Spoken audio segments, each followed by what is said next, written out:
Happy Monday, parents and guardians of students at Fossil Ridge. My name is Caitlin Corcoran. I teach I teach all of your students. For 11th grade, I teach U.S. history, and 10th grade, world geography. I wanted to take some time to reach out to let you know what I am doing in order to support your students with this whole new remote learning that we have going on. I am going to be kind of walking you through how I'm going to give students materials, resources I am using, and then just some other informational things that I thought you might want to know. This video is here as an optional resource for you to be kind of in the loop on what I'm doing. But if you have questions, please reach out and let me know. So first, Google Classroom. I use Google Classroom already with my students, so they are very familiar with how Google Classroom works. Since I meet with students regularly 3 times a week, I'm going to post assignments and materials 3 times a week to try to keep somewhat of a normal format for students. I'm going to aim to have things posted on Monday, Tuesdays, and Thursdays.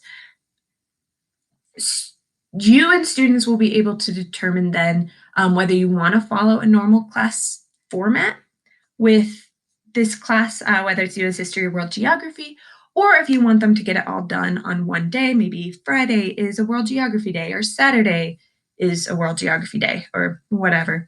That's going to be kind of up to you. What is going to be posted? I'm going to start off each quote unquote lesson or day with an instructional video, very similar to what you're seeing right now. I'll have a mini lecture with slides and notes that students can get down. Then I'll have other things posted with classwork. It might be different resources to watch, excerpts from documentaries. I'll have readings listed, class discussions, different assignments that they can access. It'll kind of vary day by day. And this is something I'm still trying to figure out what is best for students that they can access without me there to support them. Because sometimes we look at primary documents that can be a little confusing. Trying to find the balance between what they can do on their own, but what is still going to challenge them and help them learn different historical and geographical skills while working remotely. This, I will let you know, is not going to be as rigorous as it normally is in the classroom because I do a lot of inquiry work where students dive into documents in groups or alone and then answer big questions.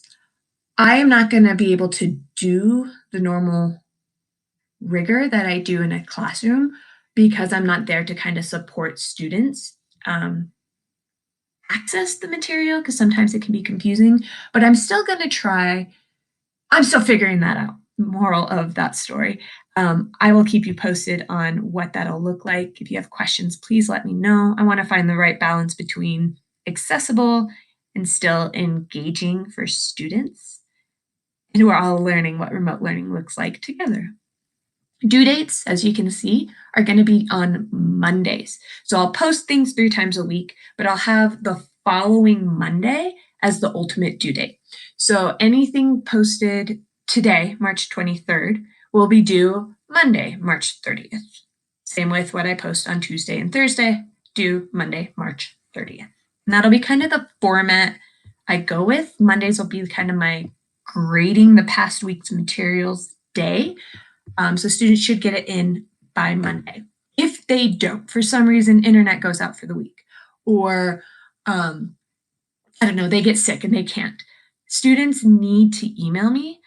I don't get posted, or I don't always get notified by different programs when students go back and do submit work. So sending an email or some form of communication being like, hey, Miss Corcoran, I went back, turned it in late. Can you go grade that for me? That is going to be vital since we are working digitally, just to kind of keep me in the loop on how things are going in case things come up, because that's how life goes, especially right now.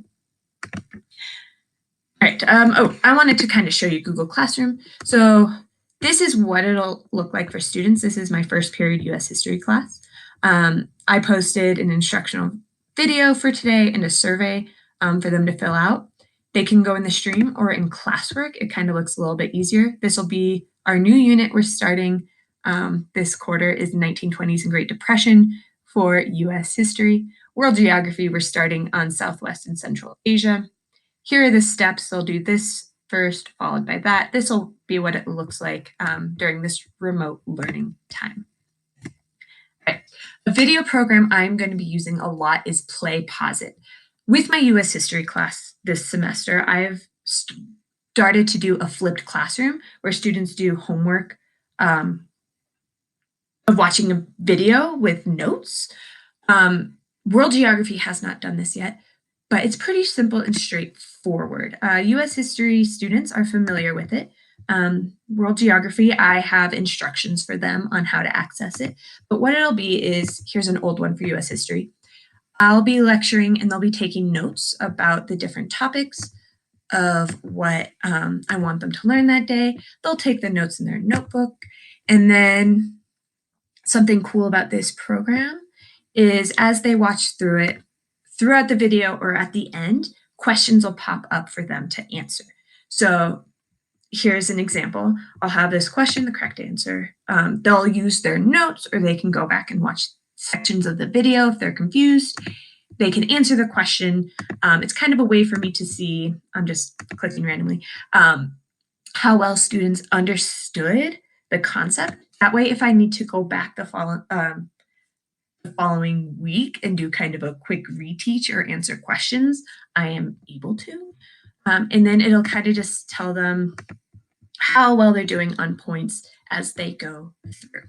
So that's going to be a big way that I'm going to try to help give them access to new material.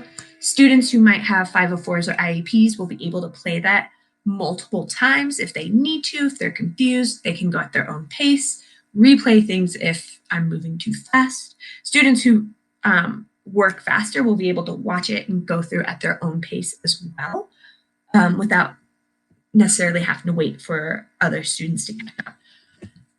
This will be what I then see as students submit it. It'll give them a score, and I can see commonly missed questions. So if the first question students are getting wrong, it'll be, I can kind of pinpoint confusions that students might be having. And this will be kind of where I put in scores. I'll typically have 5 questions. Each question will be worth 2 points. And then I'll go in and give them a score out of 10.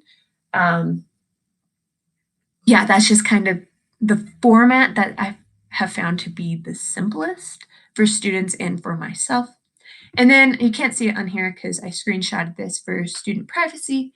I'll typically have a question that says, where students can respond and be like, what questions do you have? What confusions? How can I help?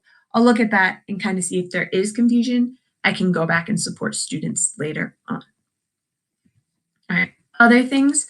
How am I going to be supporting students at this time?